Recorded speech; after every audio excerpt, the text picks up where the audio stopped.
Hey everyone, welcome back to my channel. Today I'm going to be showing you how to properly keyword your books. This is one of the most important aspects about just succeeding with low content book publishing. And when I say keyword, so if we go over here to create a new title, paperback, that's always the way it's going to be for low content books. And then we scroll down, so we've got book title, subtitle, yada yada yada, the book description, then here we've got keywords. So you'll see we've got 7 different boxes, and for each of these boxes you should be filling a keyword in it. Even if you're not fully sure like what to put, or you feel like you've exhausted all of them, just put a keyword in. It's not going to hurt anything. It'll just make sure that it shows up in more search results. Okay, so for finding these keywords, so let's start with a book we have in mind. So let's go with dog composition notebook. Okay, so here we've got a bunch of dog composition notebooks. One thing to note is dog composition notebooks are probably very popular. As you can see, there are a ton of them. So it is going to be harder to like break into like this sort of keyword, but we're going to come up here. So I've got in my Chrome extensions toolbar, I've got this thing called KDP Spy. And KDP Spy, so this is a Chrome extension. You'll need to make sure that you have BookBolt. I have a link to it in the description, so make sure to check that out. But yeah, so it does cost to use KDP Spy, but it's totally worth it. BookBolt is like, I think $8 a month for starting out, and then it's like $10 a month, maybe. It's something like that. And you can do a free trial as well, just to see how you like it. And then honestly, like BookBolt helped me a ton, and it's worth it to pay that money each month because I'm making more than that pretty much daily, like selling my low content books. So anyway, KDP Spy. This is where you're going to want to go to do your keywords. There might be other options, but I'm going to use KDP Spy because that's what I'm familiar with, and it's great. So I've already searched dog composition notebooks. So when I go into keywords, it's going to pull up all of these keywords related to what I've searched up. And over here we'll see the Amazon search volume, the Google search volume, and the Google CPC. So Amazon search volume, this is how many people are searching for like this keyword monthly. So for composition notebooks, 94,613, that is a lot. So it's going to be a lot harder to rank for this keyword because it's super duper big. I'm guessing a lot of people are like keywording their books like with composition notebooks, which yeah, because it's very, very wide range. They've got Google search volume, same deal, but on Google and not on Amazon. And then Google CPC, so this is cost per click. This has to do with advertisements. I don't really pay attention to this. It might be more important, but I honestly, like, CPC has always blown over my head just a little bit. It shouldn't be relevant though. Here, I do not think. Okay, so if we're doing a dog composition notebook, here are our options. So this is also really great with deciding like what you want to do. So for example, primary composition notebook dog, perfect. So when it says primary, that's referring to primary ruled, which is typically for like, you know, kindergarteners and kind of in that area, because it's that like that handwriting paper with like the little lines in the middle, and like so cute, and they just try and trace, you know what I'm talking about. So yeah, that gets 1,000 here. And then what we can do as well, if we want to look and see what the competition is, so we're gonna close out of this, we're gonna search it up, primary composition notebook dog, and we'll see. There are a couple of them. Yeah, so there are a bunch, but in my personal opinion, I don't know, some of the designs are cute. Like, I think that's cute, that's cute, that's cute. I'm not as big a fan of these ones. That one's kind of cute. So I do think that you could break into this whole category if you wanted to create a primary ruled composition notebook. Yeah, that is totally an option. I'm gonna head back over to Amazon here, and then I got KDP Spy. Let's type that in again, dog composition notebook. and then we will have everything pop up here. Okay, perfect. So when I decide my keywords, I'm just going for ones that are a bit longer as opposed to like really short ones. Like if it's a dog composition notebook, I mean, you wouldn't want to go with composition notebook. You want to go as specific as possible, because especially like when you're starting out, maybe you can adjust keywords as you go and your book becomes more popular, but when you're starting out, like competition's a lot larger, so you want to choose the options that have somewhat low search volumes but not super low, and you want to make sure that the keywords are specific. You can also try, like it's gonna give you here in KDP Spy like some of the biggest ones, as you can see. I mean 95,000, yada yada yada, and it looks like the smallest one here is 311.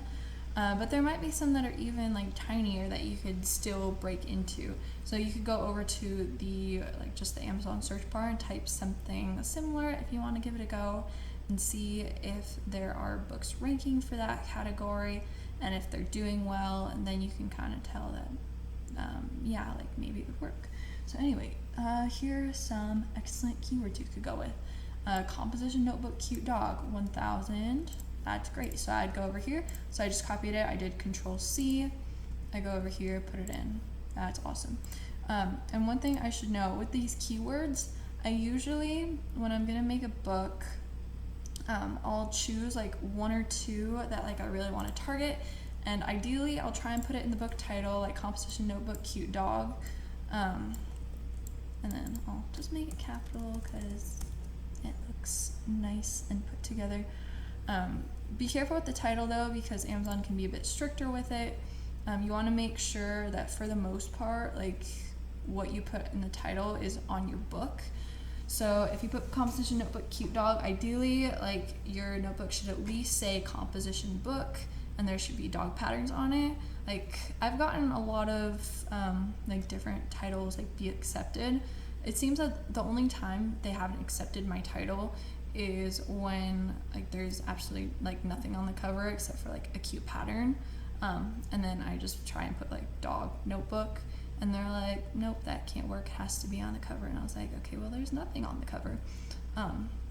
So yeah, you want to make sure there's something on the cover that's at least mostly related to the book title you're going with.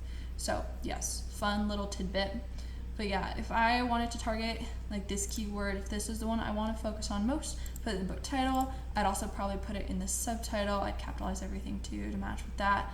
I'd maybe put one or two more keywords in here, and then I'd put specifications. So if it's, I don't know, I'd do 7.5 by 9.25. This is the typical dimensions for composition books. This is what I use pretty much all the time. And then I could go with wide ruled. So this would be mostly for kids. But not really young kids, that'd be primary ruled. So really quick breakdown: primary ruled, little kids who are still learning how to write.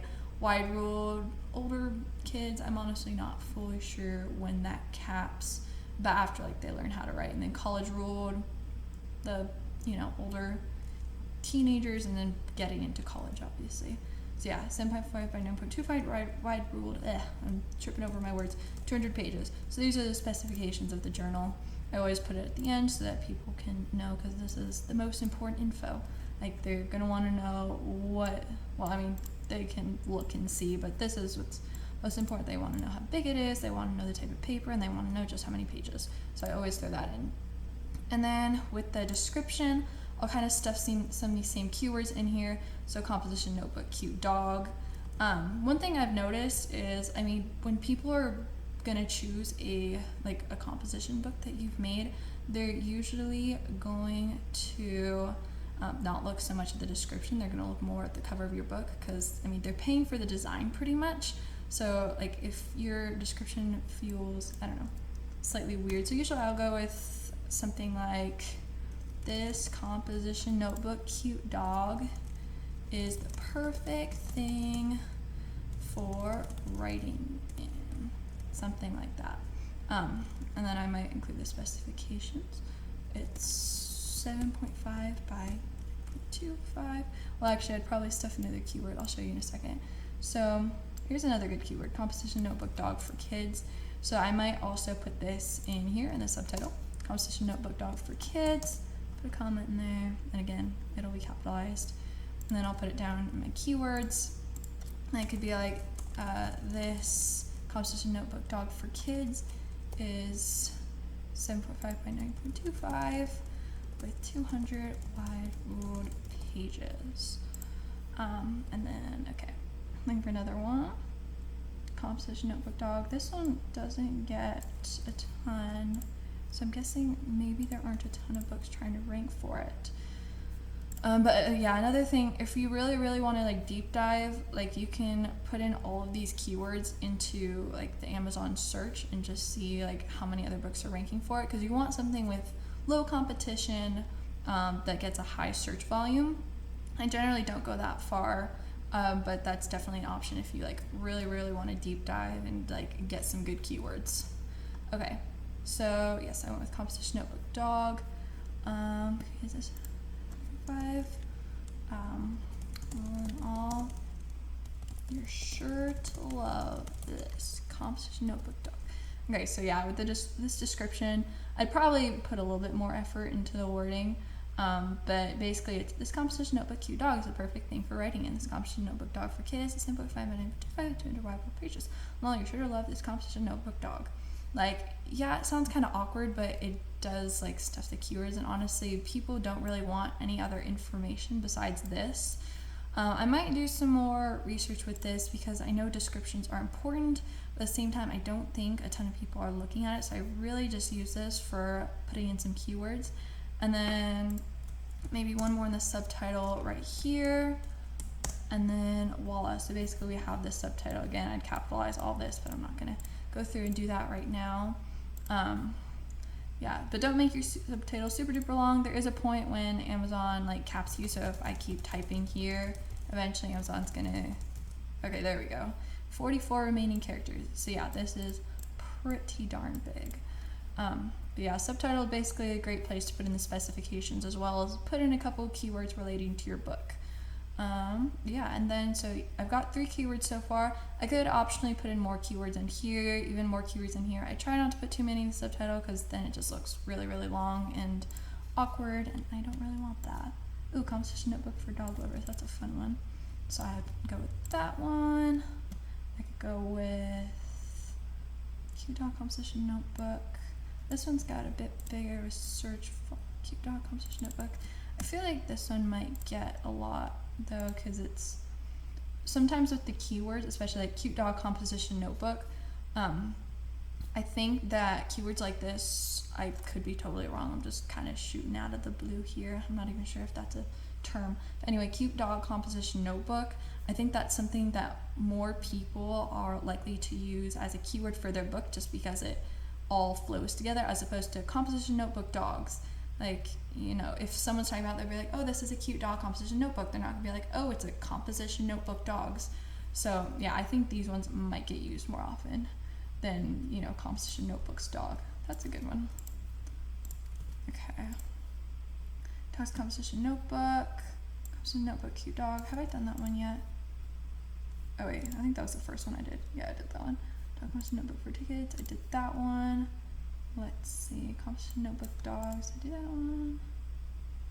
I did not. Let's do that one. So yeah. And then one thing I might also do, let's see, is there anything about wide ruled?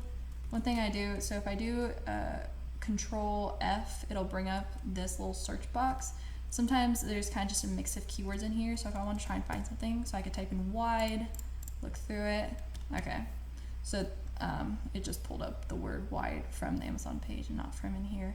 So I could try wide ruled dog composition notebook. Again, we're pretending it's wide ruled what I'm doing.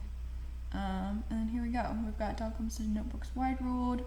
I like to try and be specific as much as possible. So there we go, something like that. So notebooks wide ruled. Perfect. And yeah, we've got also wide ruled dog composition notebook. So it says NA over here. So I'm guessing search volume is really poor on this. So I wouldn't necessarily recommend using this keyword. But dog composition notebook wide ruled. It's big search volume, so it might also mean high competition. Dog composition notebook wide ruled. Yeah, that one also that one probably has a lot of competition. Dog composition notebook wide ruled. Wait, are those the same? Oh no, dog comp. Oh, this one's just notebook, dog composition notebook. Anyway, this is a good keyword to use. This one is also a good keyword to use.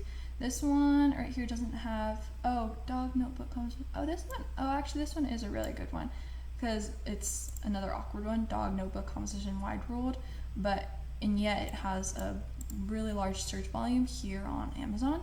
So that's another good one to use. Anyway, and remember, like again, if you really want to deep dive, let's take a peek and see what's coming up for this one. Dog notebook composition wide ruled. Let's see. It looks like, oh wow, not a ton to be honest. I see a lot of like these composition notebooks where they just take like a regular picture of a dog, and honestly, like I don't know, this one's hasn't been around that long yet. It already has 9 stars. That's interesting. Because honestly, I'm not a big fan of this design, but maybe other people are. But anyway, I think that there could totally be better dog composition notebooks in this keyword, so I would totally use this one, especially given it has such a high search volume. It's probably why this one's doing so well. It's because it showed up so often and so few people use it. Don't mind me, I'm scrolling really fast. But yeah, that about sums it up. So these are all some great keywords.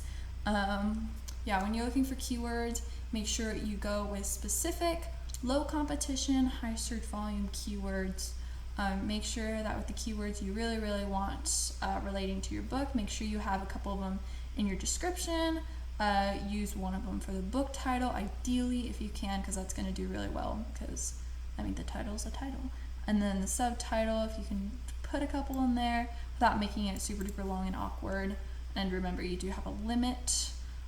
Yeah, so that honestly breaks down how I do all my keywords for all my books. And remember, if you really want to deep dive and see the see the competition, you can just type it in here. But yeah, I just go through KDP Spy, I copy and paste the ones I like, put them in here. Sometimes I put them in here in the Amazon search bar just so I can see like what kind of competition I have. This one, like there are a bunch, but I think there is room for some better books in here. So honestly, I might give that a go because I haven't done a ton of dog ones, I don't think.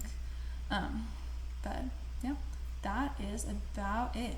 I hope that this video has helped you. I hope that this has helped you figure out how to fill all these 7 boxes with keywords. This has been a very highly requested video, so I hope that I have summed it up well enough for you. If you have any questions, feel free to ask down in the comments below. I will respond as soon as I possibly can, and I would love to help you. Yeah, and if this video has helped, please like it. I'd appreciate it. And I'd also appreciate if you'd like to subscribe to my channel. I've got a bunch more content coming your way with like low content book publishing. And I'm really, really excited to create more videos about this and help you succeed and make tons of money online, and it's very exciting. So yeah, I hope you have a fabulous rest of your day. See ya.